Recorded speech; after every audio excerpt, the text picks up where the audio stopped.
All right. Welcome to giving feedback to your students. So my goal for this is to show you some of the features in Moodle that I find beneficial for both as instructors, staff, educators, giving feedback to your students through Moodle and some of the modules that you can use for that. Also some modules that are really helpful for students giving feedback to one another. How to choose which one to use, but the bulk of this is going to be, hopefully, if I don't get too long-winded, is to have you all basically it to be a Q&A where I show you some stuff and then you all just ask me questions about when you might use something, how you might use something, give me a scenario and see if I can answer it. So it's kind of a test to see if I'm on my game and awake enough to answer your questions. But the goal is to try to help you actually hone some ideas that you could actually use in the fall. So let me get started. I've created a course that I added you all to. Some of you have already logged in. And it's called Using Moodle Effectively for Hybrid Teaching and Learning. And this has a little bit more than just feedback, but you all are all teachers in there. So it has a little bit more, it's got some stuff that I'm going to use for future trainings on like Moodle 101 for those who haven't used it much and just kind of getting started with Moodle. But I'm going to focus on these feedback methods here. So let's start with peer feedback. So peer feedback modules, there are a lot of modules. When you turn editing on, you've got a lot of different modules that you're gonna have as options. And some of you are really familiar with some of these, but you may not know all of the features that they have within them. So the basic assignment module, many of you have used for having students turn in assignments and just giving written or uploading feedback. It also has features, this is a bit of a hack in Moodle, but I just figured this out. So you can actually put your students in groups and have them do peer review through the assignment module. Now, by default, students don't have the ability to do grading in Moodle, but you have the ability, and let me move my screen over a little bit, to assign local roles for students on specific assignments in Moodle. So if I can get my screen, sorry, I got to go back to the main screen to turn editing on.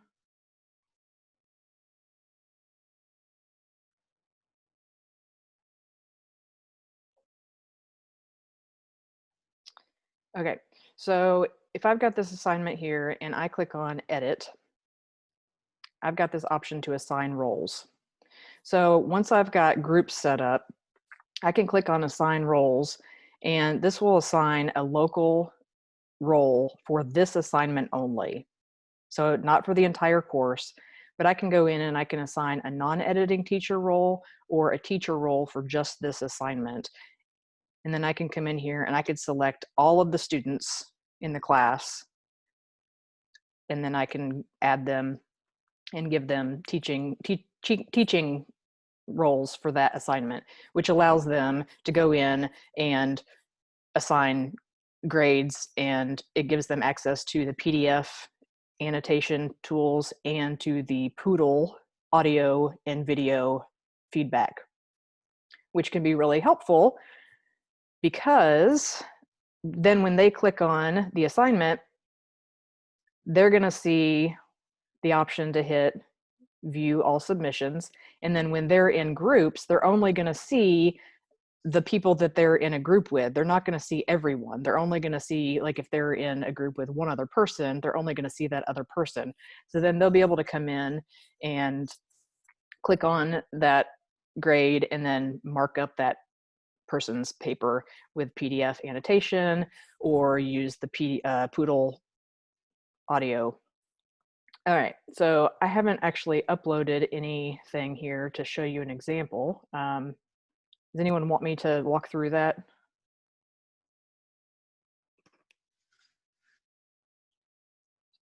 Speak, someone speak. No? No? Okay. No, I think I just need to play with it.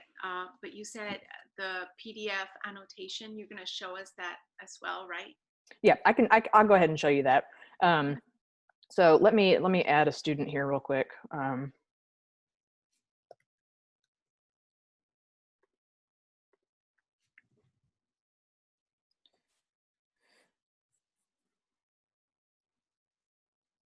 I just have to add something that I can use to actually upload and mark.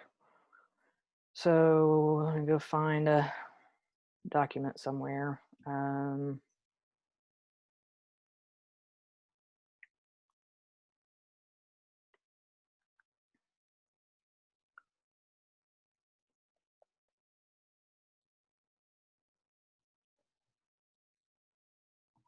We'll just use a screenshot. That's boring enough. This may not work because it's not really text. Okay,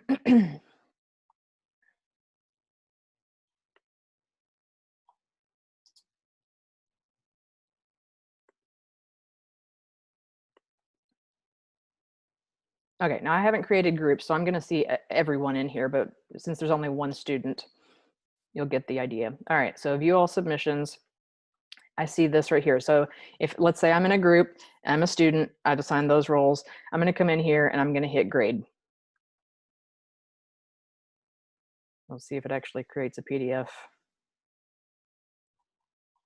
Like I said, it may not because it's actually an image. Yeah, okay. So it's not going to actually do that because I uploaded the wrong file type. But if I did, it would show up here in the middle, and then you'd be able to annotate over that. Does that make sense? You have to upload the right file type, either a Word doc or a PDF itself already. If you upload an image, it's not going to convert because the converter is using Google Convert, and it won't convert an image to a PDF. It's weird. So if you ever have that issue, then you know why it's not working. Okay. But then you've got these annotation tools that pop up. So you've got these by default as the instructor, but then students would have that option. And so you can come in here, and I don't know if this is going to let me annotate. So we're pretending that there's a document here. So you can just kind of, you know, make. It's hard with the, I'm on a MacBook, so it's kind of hard. If you had a mouse, it'd be a little easier. If you're on a tablet, it's even easier. And you can put stamps on here. So you've got different kind of stamps. Let's see, smiley faces, check marks. You can make lines. You can put a sticky note with an actual text and say, this is great. If you wanted to delete that, you could delete it. You can highlight something. You could put a box around something like that. And then the select tool should let you highlight something and delete it if you put something that you didn't want. But it's a little weird. Like you have to click in just the right space. So there's not really like an undo. Yeah, it's kind of weird. And then you also can come down here and you put comments, upload a file, or do Poodle feedback. So the built-in Poodle feedback is wonderful for faculty, but it's great for students in this case. And the default is audio. So then you just click record. And I don't know if it's going to let me do this while I'm also using my mic for something else. Okay, so now I'm leaving feedback. This assignment was wonderful. You did a really great job. Keep it up. It's going to upload, and then the student's going to get that feedback, which is really great. Like if you're on a road trip and you just want to quickly grade and, you know, if you're using a tablet, especially, you know, just click on each one, give them some audio feedback. The students find that really helpful, and it can be really good practice for students to give audio feedback because sometimes it can be more meaningful than just writing some text on a piece of paper. And then you can hit save changes and next if you're doing multiple students. Can I add something really quick? Yes. In our little class that we were taking from Robin, one of the things we found is that using that voice feedback often avoids the, whenever you write something, it's just like when you're texting somebody that they always take it the wrong way. And so when you give feedback on a paper, particularly if it's line feedback or you say something, they always take it the wrong way. And that voice feedback where you can infuse some personality or it tends to land more softly. I'll put it that way. Absolutely, because you've got, the voice and intonation. They can kind of get your personality instead of just like, this needs a little bit of work, or this needs a little bit of work, but you really did a good job, and they get the feeling behind it instead of just like, oh, well, they think this thing's crap. Yeah. Or if you say this is hysterical, they'll know what you mean by hysterical. Right. Right. Yes, absolutely. Yep. Okay. Let me go back. All right. So any questions about that part in general on both sides from the faculty perspective or using that for your students? Okay.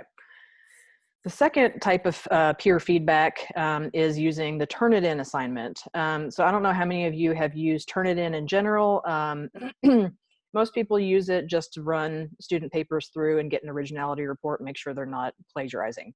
But there's also a Peermark module inside that, which allows students to do peer review on one another. So once you set up the initial assignment, there's an option, and I cannot see, I'm gonna have to minimize you all. I cannot see,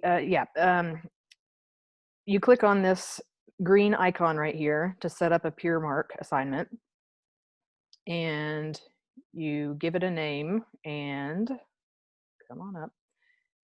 You can give instructions, how many points, set your review times. I will say that the peer feedback settings here, I think, well, an important note is that the peer feedback points don't actually get pushed to the Moodle gradebook. It's really weird. I don't know why, they never have. And so if you think that they're going to be calculated into the overall score, it just goes to the overall Turnitin score. But if you want that actual peer review portion to be pushed to the gradebook and count as a separate grade, you're going to have to create a manual grade entry in the gradebook for that to assess that separately. I don't know why it doesn't calculate that separately. It just doesn't. There must be some magical reason for that. The additional settings here, you can give maximum points on review, whether they do it or not.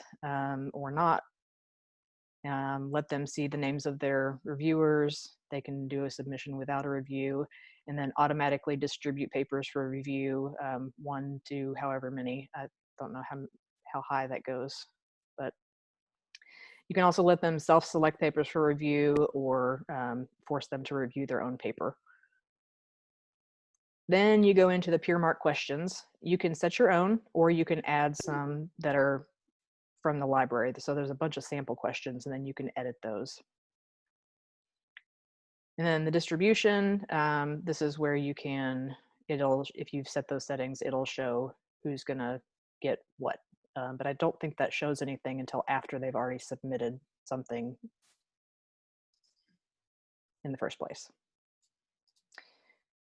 So then you'll have your settings here. So they submit their original paper here, it's due here. They get their feedback there, and then they start doing their assignment. Once this is due, it's due then. Okay, questions about that? I know I'm just like kind of running through that quickly, but do you just use this for like assignments that were turned in assignments that they peer review, or I don't know when you use this? So you have to use this if they do a Turnitin assignment. You have to use it in conjunction with the Turnitin assignment. So they would first do a Turnitin assignment. So Turnitin is a built-in module in Moodle. There's also Turnitin outside of Moodle, but that's much more complicated. So this is just a built-in module within Moodle. And then if you wanted them to use that paper as a peer review option. So it's very similar to just doing an assignment with a peer review, but it's being run through that Turnitin checker for the word that just escaped me, plagiarism. Okay, and so then they wouldn't have like any authority to be like, oh, well, you had a originality mark of, you know, this, that, and the other. And No. Students don't see that at all for each other. They only see their own. Okay, thank you. Is this pretty self-explanatory, or do students need coaching in order to be able to go actually do effective jobs at peer review of their classmates? That's a good question. I mean, you can put instructions in there, and I think for the most part, I mean, those of you who have done it, maybe you can chime in on whether or not they do an effective job of reviewing one another. Yeah, Katie Ann? I've used it. Oh, Kristen, I guess, has used it too. I've used it. I usually do use it in the classroom the first time they do it, and just kind of walk them through the process.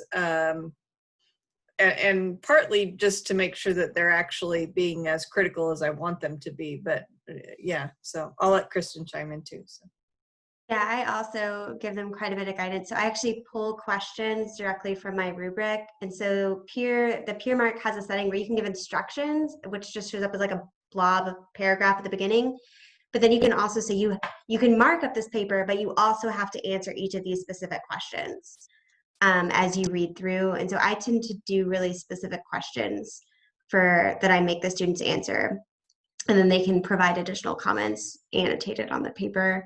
They also need some coaching as to finding their like reviews. That's not super intuitive. I have created some documentation for that. So on the Moodle knowledge base, because there were some issues with that, I did create a section for students on finding the peer review. I thought I did. Maybe I did that somewhere. Let me figure out where I put that.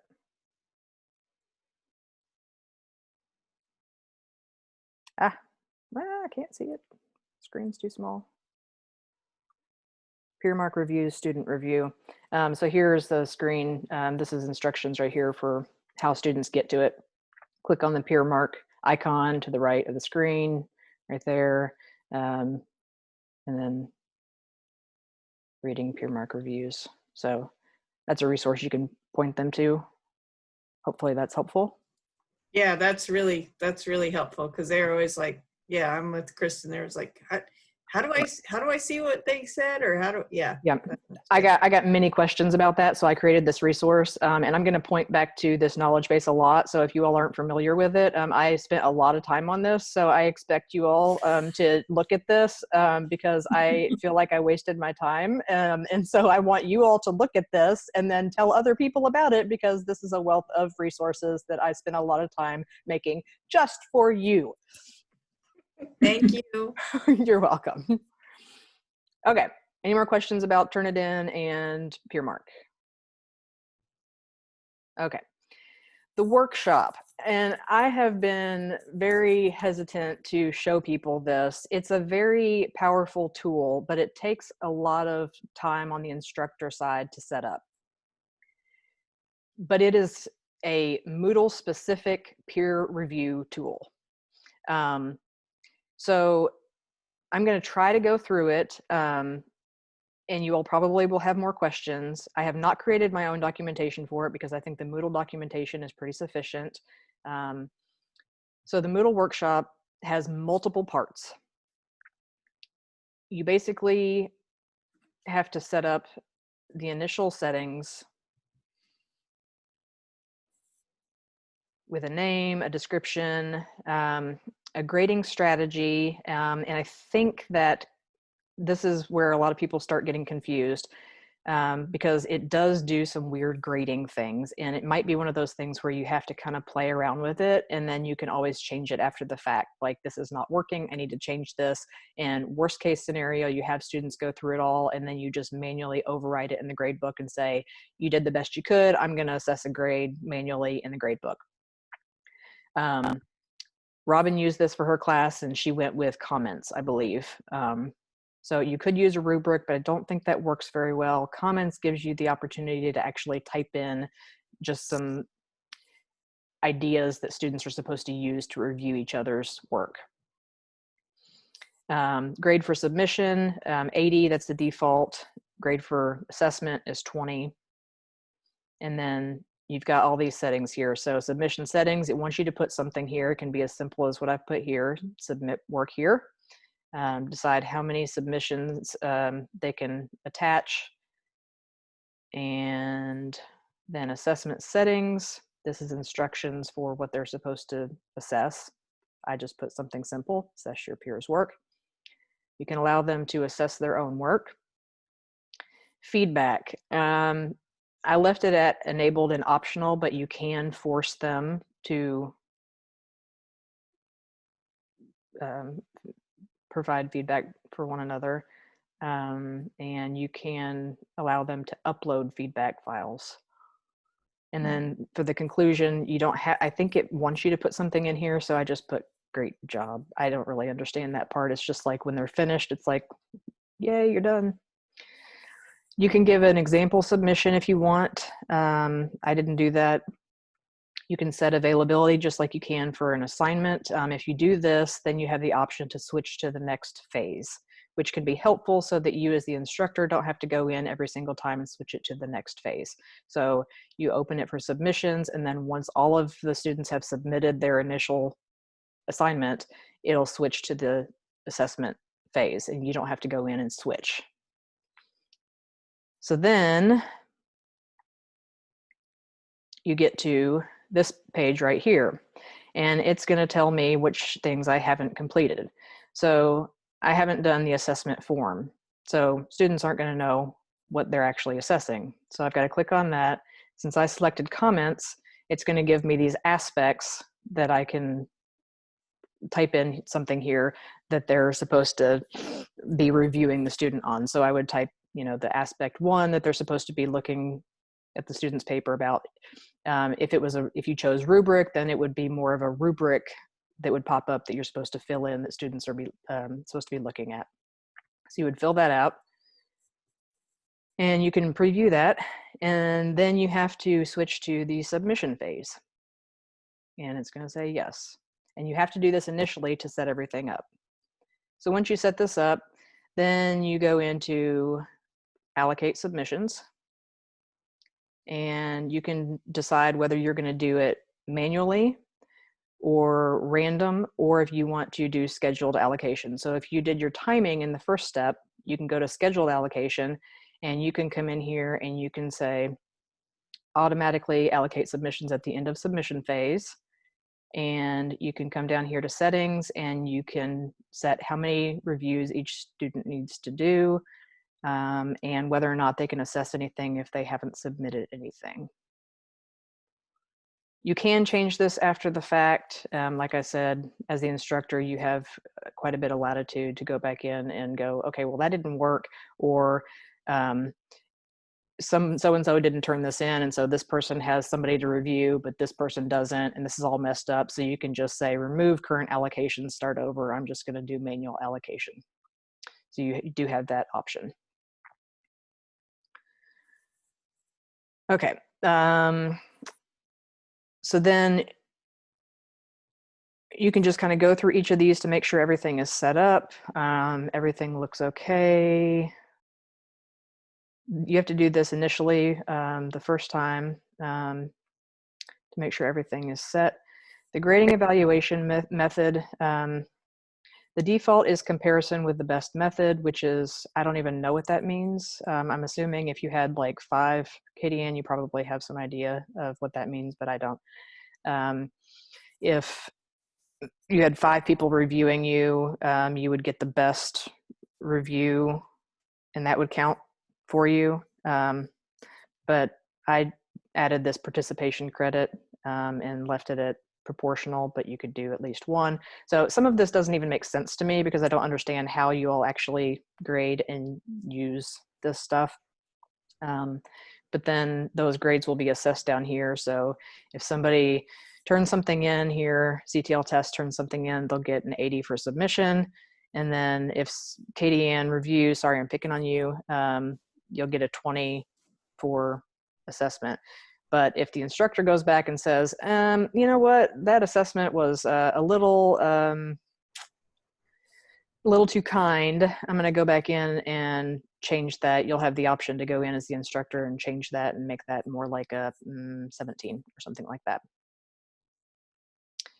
So then when you're ready to actually kick the thing off, you just click back. Okay, I just lost power. Hopefully I don't lose the session. Switch back to the submission phase. Yep, cool.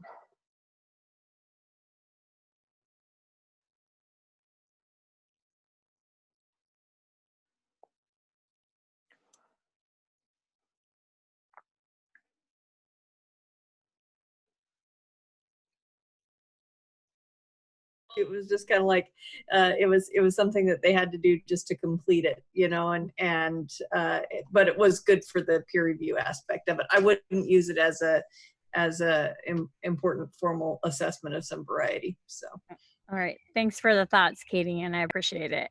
And she's back twice. Well, she's on. Oh, we can't quite hear you. Sorry about that. My internet just died. Glorious. Okay, where was I? We're ready to launch that. Ready to launch. Jeez. Okay, so anywho, wherever I was, I'm glad you all stuck with me there. I was like, and there goes my internet, and boom. So when you're ready to go, you have to switch back to the submission phase, and then you're ready for students to start submitting things. So I know that was long-winded, but like I said, it's complicated to set up, but it does work, and that's why I haven't really spent a lot of time on this. So questions? I would suggest just playing with it. Set it up, play with it. You all can add each other to this course as test students, and play around with it if you have time. It can be a very useful tool. The biggest problem I've had with it is I always forget to change the phases, and the students are always like, I can't access this, or, you know, yeah. So you have to remember to go back and once you go back to the submission phase, or to change it, because it does go to the peer review part, but it doesn't go to the last part until you click it, or yeah. So right. You just kind of have to stay on top of it. Right. So after they do the assessment phase, then you have to switch to the evaluation phase. And after they evaluate, you have to evaluate as the instructor before you close it, or it's going to be all weird. Yeah. Okay, let me move on. I spent way too much time on the workshop. Okay. So those are some peer feedback modules. So and I've covered some of these already, but when you just want to give students feedback, there are multiple ways to do that. We already kind of covered this a little bit, but in the assignment module, you can give written, verbal, or uploaded feedback using the PDF annotator, Poodle. I'm not going to stress Poodle enough because I think it's a very useful tool. The journal module is probably underutilized, probably because it's not... It's good for one-on-one personal reflections for students, but it basically is a running list of things. So it's not like the blog or the forum where it's kind of like one sheet of paper where they would have to like write out a timestamp of what they're doing. But if you wanted to use it for a personal reflection on a particular day, and say, hey, I want you to write a reflection about this, and then you can give that particular student individual reflection on that, then it could be really useful. and that goes directly to that student. The forum itself can be really good for student feedback if you want all of your students to be able to see the feedback that you're giving to everyone. You can also break students up into groups, and then students can see individual feedback from you without everyone else seeing that feedback. So you can use it as an individual feedback tool. Groups can be a very effective tool in Moodle to break up that anonymity piece, I guess. And speaking of anonymity, there is an option to allow students to post anonymously in forums. Use that wisely. There are pros and cons to that. Sometimes you can get some not so great stuff, but there are some reasons to use that feature, especially if you're talking about particularly heavy content and want to get some honest answers. Some of the things that are good just in general about the forum and why you might choose the forum to use as a tool. The benefits of it, it appears in a nested format, so it's you can easily track what's going on, post by post, who's responding and stuff like that, and staying up on top of the conversation threads. It can become a little overwhelming though, especially if you just have one forum thread or you have a lot of them, and tracking who is posted, especially if you're grading on that, trying to see who has posted how many times, it can become a little overwhelming. If you're wanting to track student participation, then I usually will steer you toward the blog instead, which operates very similarly to the forum, where students can post. You can do an individual blog, you can do individual blogs where students can see each other's, or you can do a group blog. And the benefit of this is that you have a very easy button right here that says participation by user, and it's going to show you a quick breakdown of each student, how many times they posted and how many times they commented.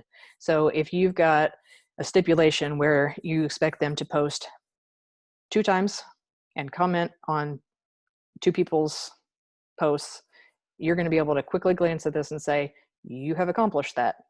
Excellent job. The disadvantage to the blog is that the way it displays the blog is not in a nested format. So when you have the comments, you actually have to click on a little blue icon that says comments for each post. And so it's not like somebody's post and then their response, it's somebody's post and then a tiny little icon that says comments that you click on. So as long as you explain to students and you understand where to find those comments, it's a very useful tool. And then once you have a blog post, then you can go in and give feedback on that as the instructor, and just go in and, you know, say this is great, or you can go in on a group blog and kind of chime in occasionally with your thoughts for the entire group. Where does that feedback go? Does it go directly to the student or? Good question. I believe it depends on the type of blog you set up, but let me see. I think I just set up a group blog. Let me see what happens if I go in here.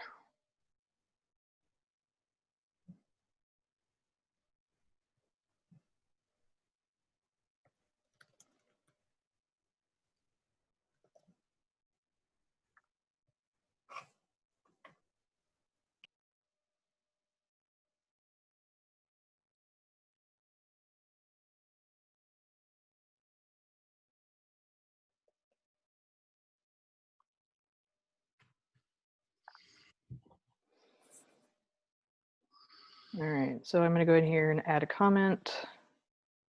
So it's basically just adding a comment, another comment.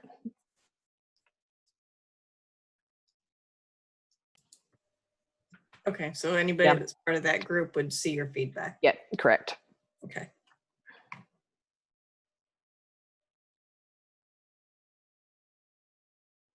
Yes.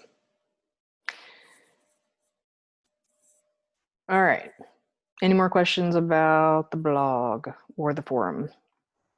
Are there grades attached? I know you can grade the forums. Are there grades attached to the blogs too? I think you can.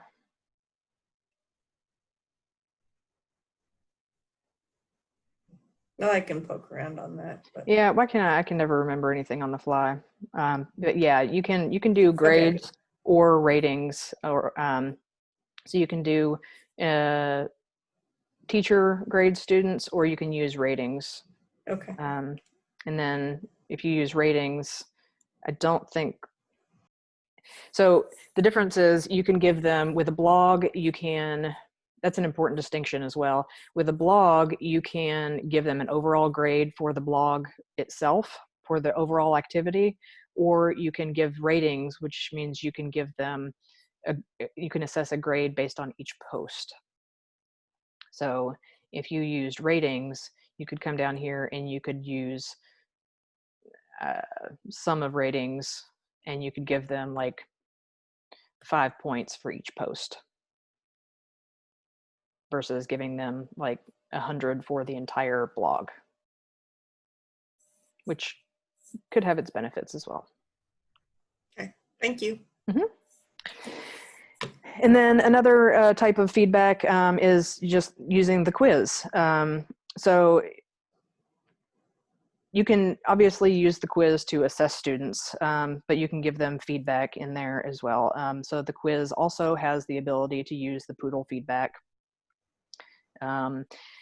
If you use the quiz for essay questions, it doesn't necessarily have to be a quiz per se. You can have students submit, you can set up a quiz with essay questions, and I've seen a lot of people do this, kind of like an assignment of sorts, but use the quiz module and use the essay question type to do written responses to things, instead of using the assignment and online text to just write an essay. It also allows them to upload a document to that as well. And then you can do feedback with the Moodle assignment.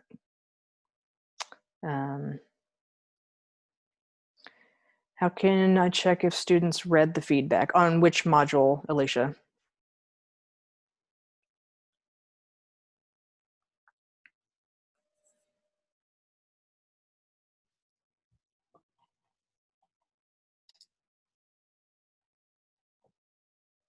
In the recorded Moodle. I don't know that you can check that they've, it might show in the that's a good question. I don't know if that shows in the reports or not. I think you could probably see if they clicked on it. Yeah, that is a good question. I guess you'd know if they didn't change anything.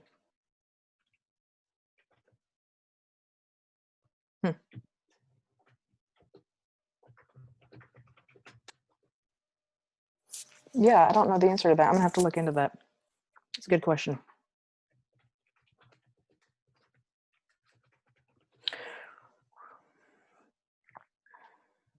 Okay, I am taking way too long.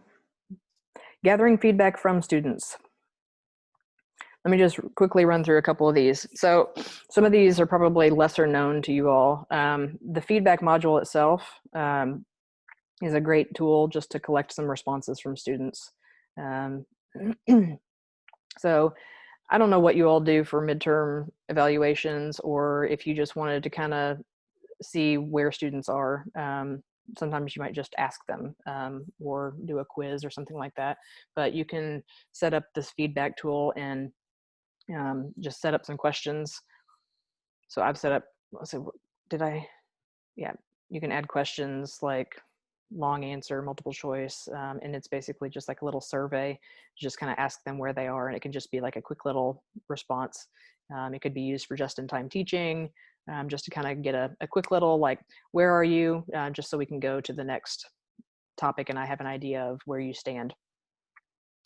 The choice activity can be a good option to see what students want to cover next in class. You know, if you had an option for that, for choosing topic ideas, project ideas, signing up for group projects or writing topics, or you can kind of gauge where they stand in terms of their understanding of a particular topic. And the choice activity requires you to put in pre-selected ideas, so they don't get to actually input anything. You have to put those options in there, and then they select from those. And then the questionnaire is kind of like a pared down quiz, but it's essentially a survey. So you can just kind of gather feedback from students. It doesn't have as many options as the quiz.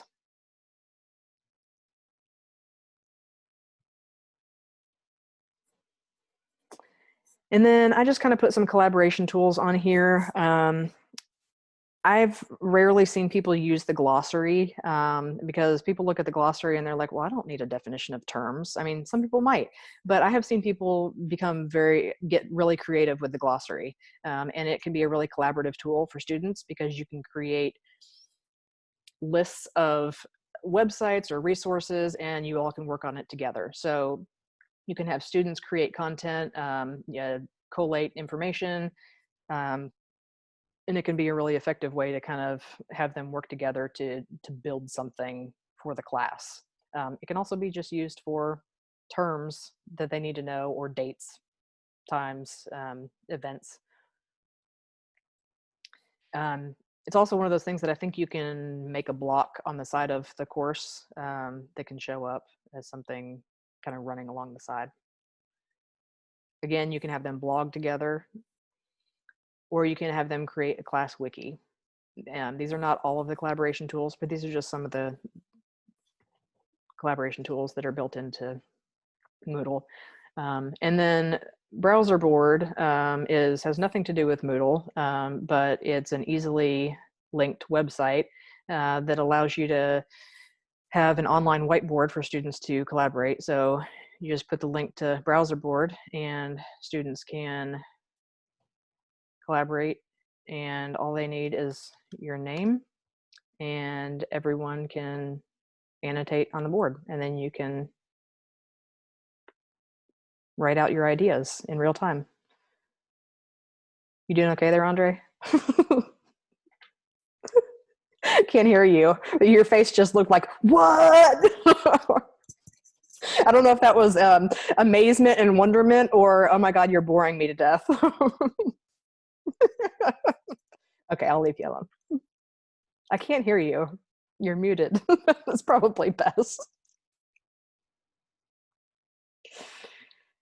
Okay, I'm going to quit talking. I have spent 45 minutes talking, so I'm going to open it up for you all to ask me questions and see if I can answer them.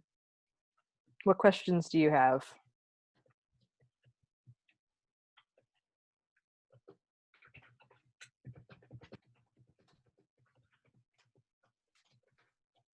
So I'm going to ask a question, and I apologize for how stupid it's going to sound. No stupid questions. Because I think I love all of this, and I'm also kind of overwhelmed right now because I realize how old school I've been. So I'm going to go back for a second to the peer workshops. Comparing this, maybe Christy, this might be a question for you if you know if other people are doing this, or maybe for some people who have tried this. Would you suggest this over maybe having them do like a peer workshop on the OneDrive? Or I mean, are the benefits mostly just that we can do grades here directly on Moodle, or is there something more that I just have to play with and figure out? I think there's a couple benefits. One, the grades are integrated into Moodle. Two, everything is housed in Moodle, so they have one place to go, which I think is particularly helpful with the confusion students have with all of the different resources that they're being thrown at them. Not to say that OneDrive isn't a great resource. You can also link OneDrive to Moodle, and so you could use both. I also think that it is a matter of comfort for you. So if you start looking at these and you think these are way too complicated and time consuming for you to set up, don't use them. These are just options. If OneDrive is easier and more familiar for you, stick with OneDrive. I am recommending, I mean, we're not forcing everyone to use Moodle, but we are highly recommending that everyone use Moodle so that everything is in the same place. So link OneDrive to Moodle, and then it's all in the same place. You can still assess a grade in Moodle. You can create a manual grade entry, but again, you don't have to use the Moodle gradebook. So those are the benefits. Make your own choice. That's extremely helpful because I have linked OneDrive to Moodle, so I feel really comfortable with that. Mm-hmm. And I still haven't played around with the gradebook. It kind of, I was seeing people kind of freaking out at the end of last semester trying to get that set up, and the students all want it. So I'm going to play around with it this summer. But that was extremely helpful. Thank you. You're welcome. The question about perusal, I know nothing about perusal. I was going to mention it, but I know nothing about it. And so I'm not going to talk about things that I don't know about. But yes, it is a part of Moodle. It is integrated into Moodle. And so if you all want to play around with that, who is it? Is it Jeff that knows about that? No, Who is it? Who knows about perusal? I have no idea. Who If you're did thinking we about add? Jeff, if you're thinking of perceptive, Okay, who did we add perusal for? I don't remember. I don't know. But we also had another, physics developed. Okay. We Jennifer. added perusal for someone. Was it Jason Nizer? Possibly. If it's physics, It's maybe? possible. Someone asked us to add perusal to Moodle, and so we did. It is there. I literally know nothing about it. I tried to open it up and look at it, and I couldn't tell you the first thing about it. If you all want to play with it and you can figure it out, go for it. And then also what Kristen said about hypothesis. I have not added that globally. I just added it for Kristen's course, but I can add that globally, which allows you to collaborate, with highlighting and creating annotated work.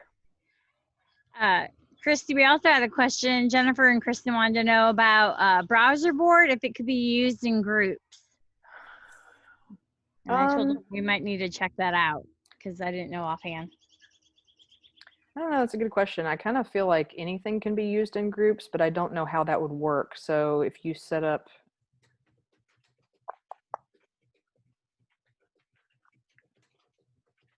I mean, I think if you, maybe not, because it's a link. Oh, there's restrict access. Yeah, you may be able to. Yeah, if you create it, you may have to create multiple links though. I don't know that you could do it within one because the common module settings here don't give me the options to, normally you would have the option to create a group here and you don't because it's just a link. It's not like an LTI, it's just a link. But I imagine that if you set up groups, you could add a restriction based on, I don't have groups set up. You could try it. It's worth a try.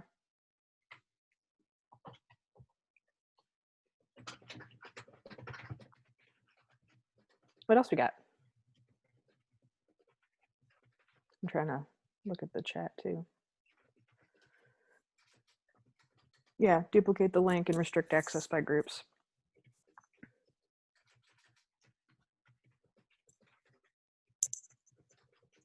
Is there anything I didn't cover that you all are wondering about in Moodle? Some of the modules or something that you have been using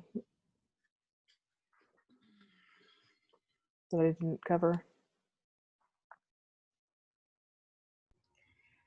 Jennifer just had a question about all the resources in this course being available for them to refresh their memory as to use as a sandbox course. Yes, you all will stay in this course. And another thing that I didn't point to, like I said, this has got some other things in here like effective course page organization. I just kind of created some stuff here. And then I also have a link to some hybrid teaching resources generally that I copied from the Moodle knowledge base. So if you click here, I've kind of broken it down into course structure, course resources and activities. So this kind of gives you a breakdown of all the different tools that are in Moodle, most of them, what they do and why you might use them, assessments and surveys, tools for student management. Some of the things I didn't cover, like the checklist, which is really helpful, or the scheduler to schedule online office hours,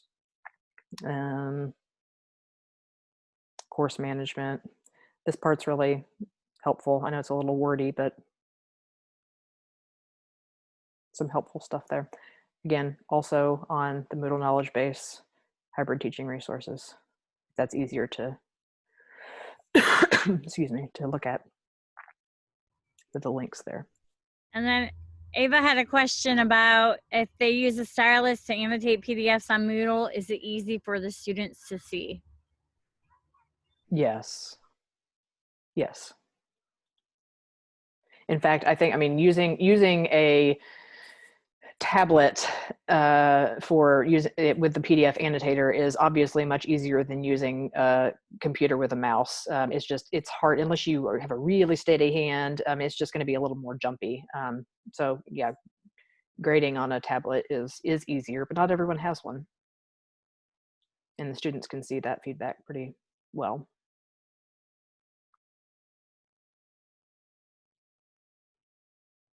Anything else? This has been helpful? Good. All right. I think that's all I've got. If no one else has any questions, I can stick around if you don't want your questions recorded. If you're a shy type, I'll go ahead and stop the recording.